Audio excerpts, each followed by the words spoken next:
Bendiciones. Hoy nos enfocaremos en un salmo amado por muchos. Es el Salmo 23. Fue escrito por David en épocas quizás cuando éste cuidaba de las ovejas de su padre o cuando huía de Saúl. Y por supuesto, como siempre hacemos, navegaremos a través de algunos versos en el Nuevo Testamento que describen a nuestro Señor Jesús como nuestro pastor. Empieza diciendo: Jehová es mi pastor.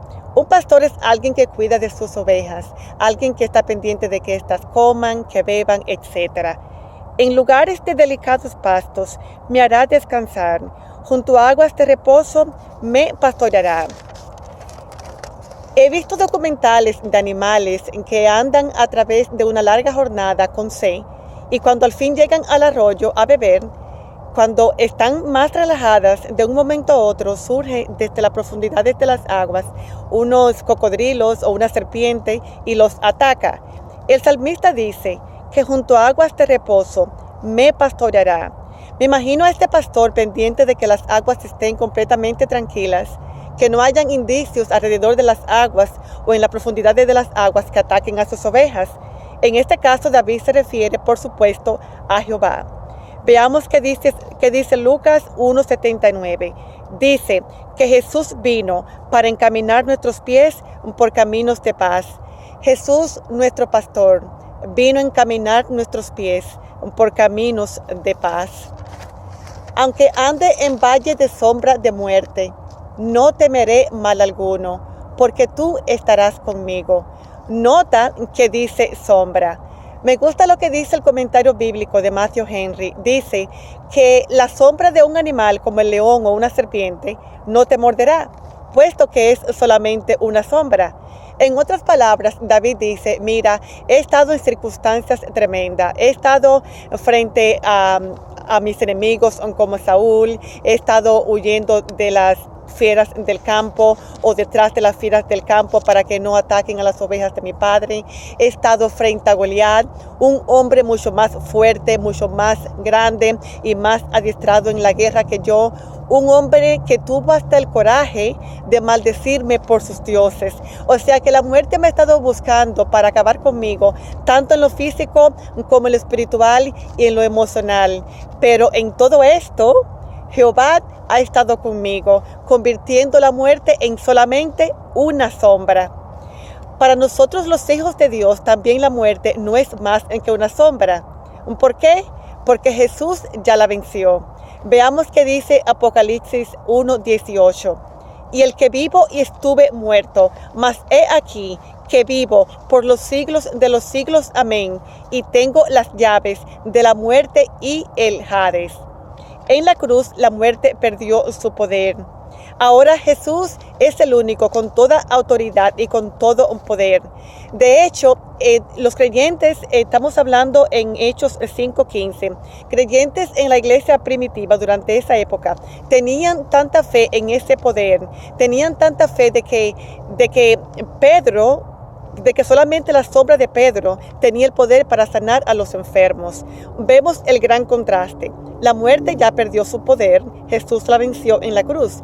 Y aquí vemos cómo creyentes tenían fe en un hombre dotado con el poder de Dios, en que como su sombra podía sanar a los enfermos. Lucas 1:79 dice de Jesús que vino para dar luz a los que habitan en tinieblas y en sombra de muerte. O sea que si lo aceptamos a Él como nuestro Señor, como nuestro Salvador, como nuestro pastor, Él abrirá nuestros ojos para que veamos la luz y para que no caminemos más en sombra de muerte. Porque, amigo, la muerte aún tiene poder sobre aquellos que andan en desobediencia. La paga del pecado es muerte. Romanos 6:23. Mientras que en Juan 8:51 dice: el que guarda mi palabra, dice Jesús, nunca verá muerte. El que guarda mi palabra nunca verá muerte. Quisiera compartir un testimonio bien rapidito, y esto es un buen ejemplo de cómo la palabra de Dios es eficaz en todas circunstancias. Años atrás, uno de mis hijos estuvo envuelto en un accidente motociclista. Esto pasó un miércoles. Desde el martes, en el trabajo, el Señor empezó a fortalecerme. Yo me sentí revestida de esa presencia y el miércoles por la mañana me levanto y aún sigo revestida. Yo sé que muchos de ustedes saben a lo que me refiero cuando uno es tocado con el Espíritu Santo. Como Él sabe lo que viene, Él nos reviste, Él nos da fuerza, nos fortalece. Estoy lavando los platos ahí en la cocina y uno de mis hijos me dice, voy a ir a un ride en el motor. Yo le digo, ok, vete con Dios, ten cuidado. Mientras él se va, yo prendo en el radio uno de los el Salmo 23, cantado por un grupo musical llamado Hillsong, y empiezo a cantarlo junto a la canción.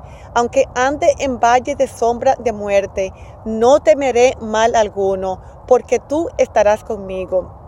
Y empiezo a irrumpir en oración y a cantar y a declarar este salmo. Y de un momento a otro entro al baño y me baño y me tocan la puerta y me dicen, tu hijo está envuelto en un accidente en motociclista y es mejor que te pongas a orar porque no se sabe si aún está muerto. En estos momentos, por supuesto, yo como madre, mi carne quería irrumpir mis emociones en llanto, pero recuerden que desde el día anterior ya el Señor me había fortalecido. Ni una sola lágrima podía salir de mis ojos. Empecé a orar, empecé a orar y a declarar, Señor, sana a mi hijo, por favor, salva a mi hijo de la muerte. Minutos después fuimos al hospital y para mi sorpresa y para la sorpresa de los médicos y de muchos, mi hijo está vivo, ni un solo hueso roto. Y todo eso, la gloria se la lleva a Dios. Este es un buen ejemplo de cómo el Señor nos fortalece, cómo su palabra es eficaz para toda circunstancia. Hermano, ese es el poder de Dios, su palabra, cuando es hablada, cuando es cantada, cuando es confesada, cuando es orada, cuando es bailada, como quiera que tú la quieras poner. Esta palabra tiene poder. Yo cantaba y lloraba sin saber que en esos momentos esta oración estaba peleando en contra de la muerte. La muerte no fue más que una sombra para mi hijo en ese día.